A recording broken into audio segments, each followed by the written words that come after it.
وعندما سئل صلاح الدين لماذا أعطيت المغاربة هذه المنطقة، قال لهم إنهم أقوياء يثبتون في البر والبحر وهم أمناء على المسجد الأقصى. يكفي هذه الشهادة يعني للتاريخ.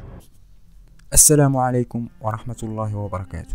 كانت فلسطين ومدينة القدس على وجه الخصوص مقصدا للمغاربة عبر التاريخ، فالحجاج المغاربة الذين كانوا يزورون مكة المكرمة والمدينة المنورة سرعان ما يعرجون على المدينة المقدسة فتستهويهم الإقامة فيها.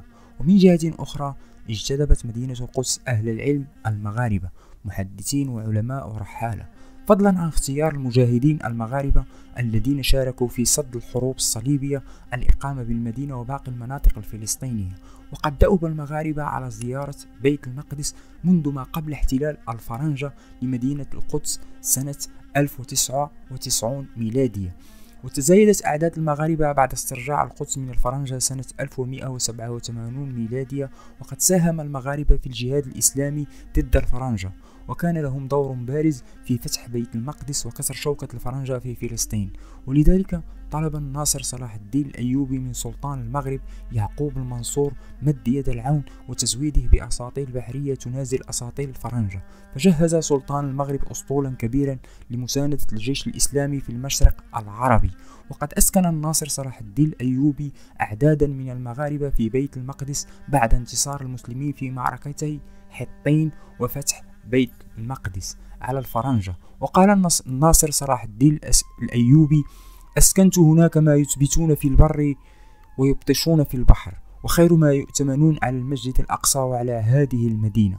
ثم أوقف الملك نور الدين أبو الحسن علي النجل الأكبر للناصر صلاح الدين الأيوبي حارة المغاربة على مصالح طائفة المغاربة المقيمين في القدس، إبان سلطته على دمشق سنة 1193 ميلادية، حين كانت القدس تابعة له، بغية تشجيع أهل المغرب العربي على القدوم إلى القدس والإقامة فيها، ومساعدة سكانها المغاربة الذين فضلوا الاستقرار ومجاورة المسجد الأقصى المبارك.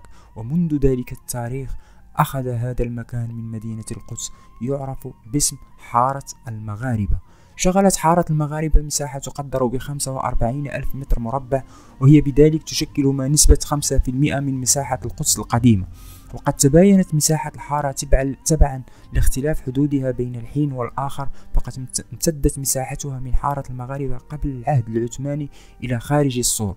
وفي السنوات العشر الأولى للانتداب البريطاني قامت الصهيونية بمحاولة عدة للاستيلاء على الحائط وعلى منطقة حارة المغاربة.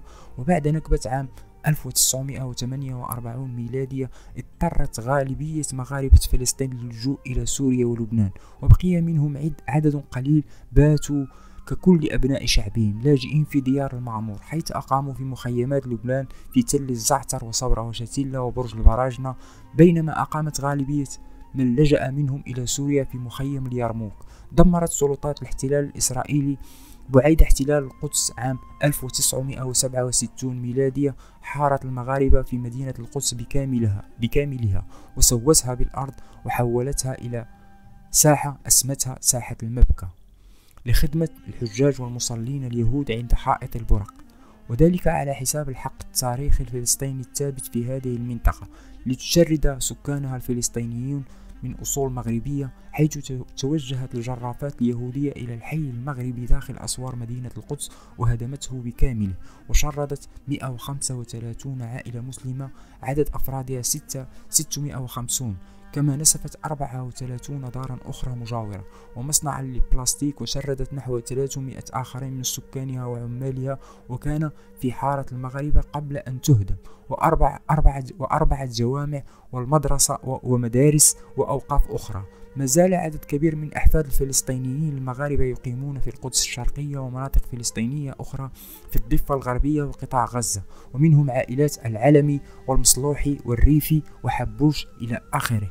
ورغم عدم توفر إحصاءات دقيقة لعددهم في فلسطين، إلا أنهم لا يقلون بحسب شهادات متطابقة لعدد منهم يقيمون في قطاع غزة والقدس عن 20 ألف شخص. وقد لعب الفلسطينيون من أصول مغربية دورا متصاعدا في مسار العمل الوطني الفلسطيني قبل النكبة وبعدها، وتميزوا بعنادهم الوطني والكفاحي وإخلاصهم المنقطع النظير لقضية شعبهم الفلسطيني، فارتقى منهم شهداء وسقط منهم الجرحى، وتعرض العديد منهم للأسر خلال مشاركتهم في مختلف الثورات والانتفاضات الفلسطينية.